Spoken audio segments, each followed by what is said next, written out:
Why do YouTube channels from India get so many views? Why are channels like Mr. Beast and Quartz Kazakh now making videos that are dubbed in Hindi? Why does Netflix churn out a new Indian show every month? Why is there a wave of Indian CEOs in Western companies? Why are companies such as Amazon, Walmart, Apple, Facebook, Hyundai, IBM, Intel, and so many others just rushing to India? Silicon Valley today is much more interested in the valleys of India. India is projected to overtake China as the world's most populous country. A British MP wants students to learn Indian languages. Do you know why? So that they can engage with India. Take a look at this chart. It shows countries with the highest number of internet users in the year 2005. Now let's fast forward to 2021 and take a look at the same chart 16 years later. Notice how India has made a huge leap and is now the second largest country in terms of internet users. And this very occurrence is the reason behind what is said to become India's colossal economic empire. You see, India has over 800 million people using the internet. And it's not just high internet usage that fuels the Indian economy, but also the fact that India has some of the cheapest internet in the world. In India, you can get 1 GB of mobile data just for 17 cents. Whereas in the US, it would cost you $5.62. This is why Indian YouTube channels get so many more views than Western channels. Because with an internet user base as large as India's, more people inevitably mean more eyeballs on your product. But wait, even with 800 million people using the internet, it's only around half of India's total population. Compare that to the US, where 311 million people use the internet, a whopping 90% of its population. This means that over half of India's population is still in the dark without internet access. Just imagine the seismic impact it would have on the Indian economy if this other half also gained access to the internet. This shows how much opportunity there is in India. And this opportunity has flooded India with business. Google committed to investing $10 billion in India. I think it's a fascinating time to be investing in that part of the world. This rate, India maintains its status as the fastest growing major economy. More jobs, more freelancing, more remote work, and a wave of exploding entrepreneurship have been created in India. All thanks to the internet boom. Especially in the city of Bengaluru, which is on its way to overtaking Silicon Valley as the tech hub of the world, by the way. And along with these jobs, a gazillion startups have emerged in India during the internet boom.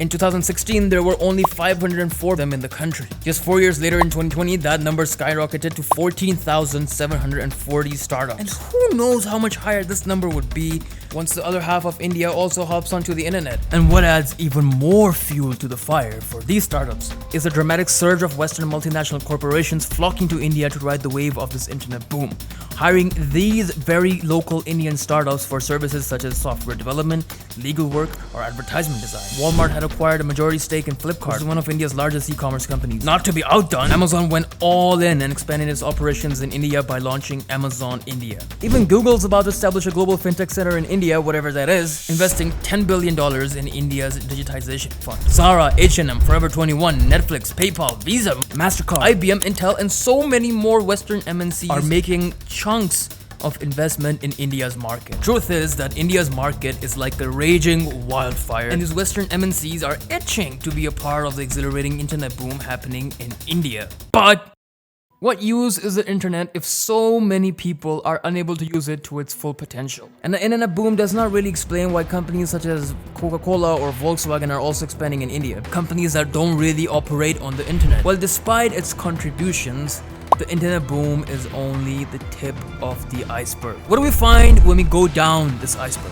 Well, we find the reason behind Western companies leveraging hiring Indian workers who provide the same quality of work at significantly lower rates than what is charged by Western workers. We find the reasons behind services such as logo designing for e-commerce businesses costing over $100 in USA and as low as $10 in India. And what is that reason?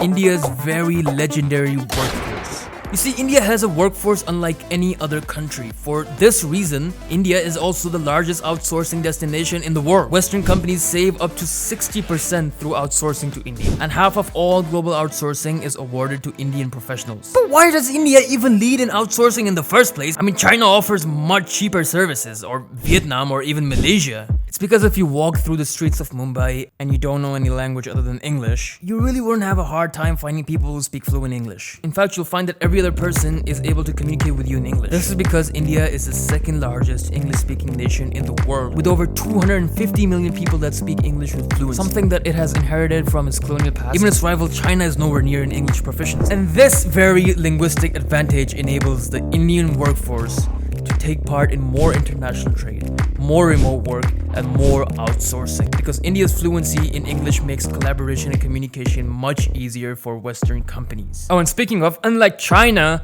India's workforce is much more valuable and more inclined to contribute to the growth of its economy than China's. This is because only 25% of China's population is under 25 years old, whereas 50% of India's population is below 30. India has the largest diaspora of any country. In 2016, overseas Indians contributed 68.91 billion to the country. This number is expected to be 656 billion for the year 2023.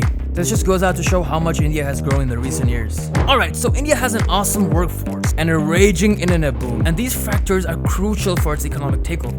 But if a country like Saudi Arabia raises oil prices during international conflict, they've done it before, especially when the Saudi prince got super angry after Biden's remarks about him, and that hike caused inflation in India. That's breaking this evening. Retail inflation is now at a 5-month high. Since India is so dependent on the Middle East for its oil supply.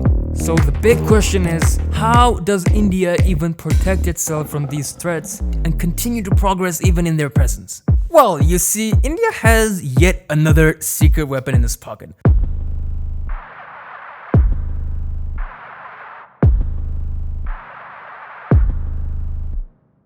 This chart shows which countries have access to the cheapest solar energy in the world. India has to pay some of the lowest at $794 per kilowatt, while countries such as Canada and Russia pay above $2,000. Why is this so? Well, here's a map that shows the countries that receive the highest amount of sunlight, and India is one of them. This is because India is located in the torrid zone of the Earth, the zone that receives direct sun rays throughout the year and experiences max heat. This is why India has around 330 sunny days every year, and countries like Canada and Russia barely have any. So to capitalize on this very advantage, India has launched the International Solar Alliance.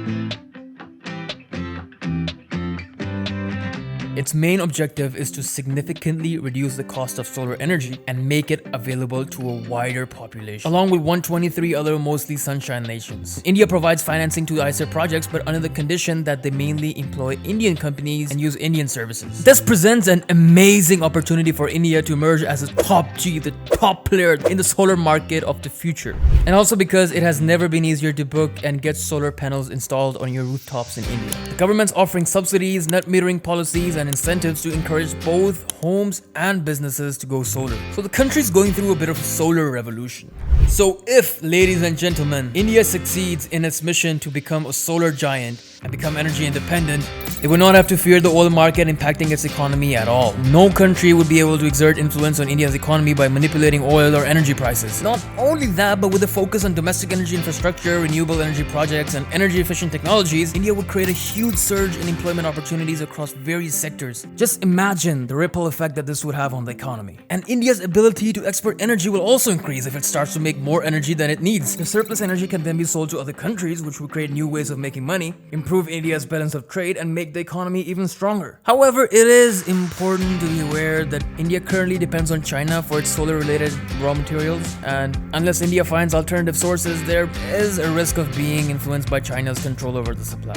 So in the coming together of skilled workers, a digital revolution,